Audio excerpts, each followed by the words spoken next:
Yeah. Hello everyone, welcome back to our channel. In today's video, we're going to talk about a question that was somewhat relevant to personal finance that we found out in a forum, and based on our experience, what would we do? What did we do, and if we do it again, what are we going to do? So the question is, hi guys, my grandparents is getting old and just deposited $15,000 into our account. And they are giving it to our grandchildren. My partner and I have $70,000 in our home deposit account and have around about $16,000 in shares. What should I do with this money? Put it into home deposit so we can pay it off more quicker, or put it in ETF? So home deposit is like they haven't have a house yet, right? I assume. But the sound of it, no. No, they're just saving for deposit. Of course, I'll put it in home deposit. They're already having a goal, save the money. Then I'll definitely put that 15,000 into that 70 around that. Yeah, about 70. Yeah, so you'll have 85,000. So there's that scenario. There's also the scenario of, well, this is your grandchildren's fund.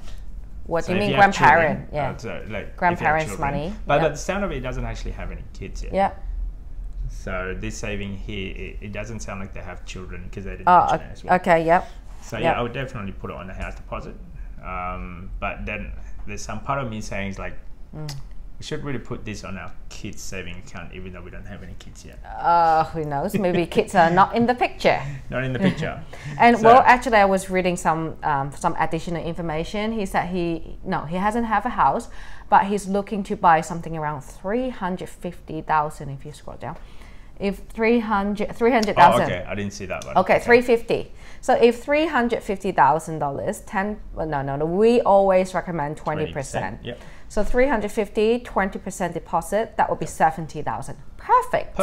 And then, so that's 70,000. Well, whatever they saved up is the deposit. The 15,000 is the additional admin cost and stamp duty. You haven't put them in. Or maybe no stamp duty because they're putting depending it on cheaper. depending on how it the is. state. And yeah, I would have that $15,000 as a buffer, just in case maybe you need to renovate, maybe something broken, or maybe you want to renovate before you coming into the property, or and then, or if not, somehow within the near future as an emergency fund, let's say. Yeah. For the home fund. Yes. Or maybe for us, for instance, once we have our investment property, you fall pregnant, you might need that emergency fund. For when you take maternity leave. No, because when you're buying a new home, you don't know how. Once you moved in, then you may know, okay, I just don't like the color or the paint, whatever. At least you have some buffer to do minor maintenance or renovation yourself. So the 70,000, what you have saved for, deposit 20%, or maybe that 15,000 from grandmom. 5% is the admin fee for going into the property transaction. $10,000, I will personally put it in an offset account. Yeah, that's true. Right? Personal so offset, offset account, offset the interest that they're going to pay for the home mortgage, because one interest rate is going higher. At least that $10,000 can offset your loan. Right? So yeah, there's that option as well. Like I wouldn't put that on ETF unless you have your emergency fund saved up between 3 or 6 months. If you're comfortable, then put it in there. And if you're not comfortable, hey, this is actually for our grandparents, let's say, grandchildren. So I would open up, I guess, a kids ETF account. Yeah, but the thing is, it doesn't have a nominee kids. So what we got, our parents got given us some money for the grandchildren, not us, to the kids. So what we've done, well, I think they just give us a lump sum, and then we allocate. How do you distribute that? It's up to you. So for us, it's like, well, you wanted us to distribute this to our kids. So we decided to open up the investment account for the kids. So partial money, but then each year we're going to allocate more to invest for the kids. And part of the money, we use it to pay off one of our investment property. So a portion of it is this, a portion of it for our kids.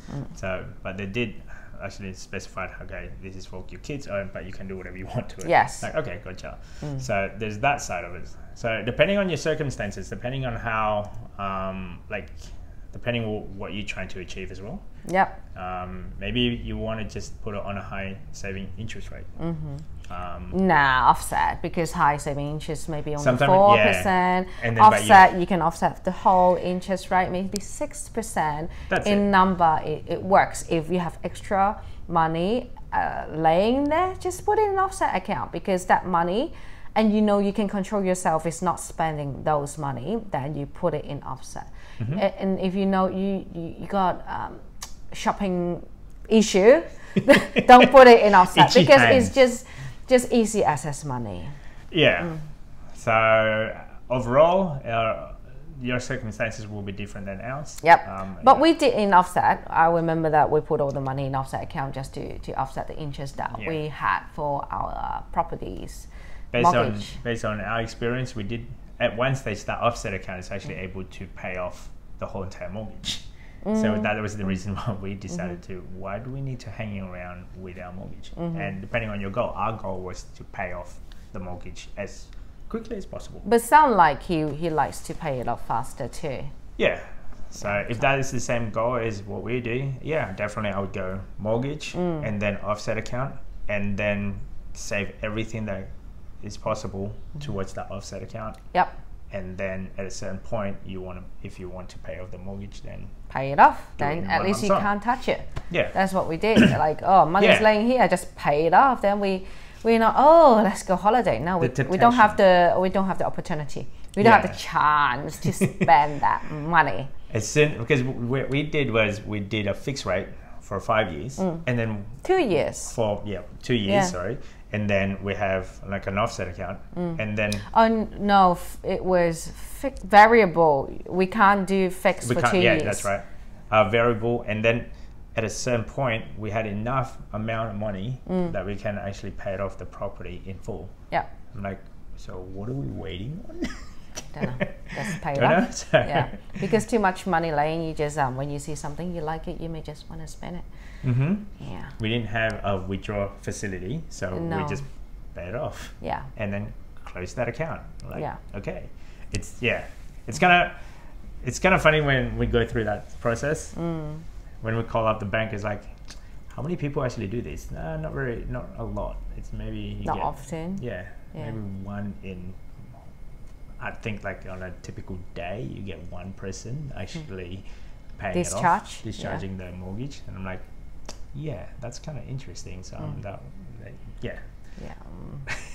that's just our 2 cents, guys. Hopefully this will help you guys in any way possible when it comes to Q&A. If you do have Q&A, do send it to us, whether write it down on the comment below, or if not, send us via email, and we can read it out, and hopefully other people out there able to utilize the information that we provided here.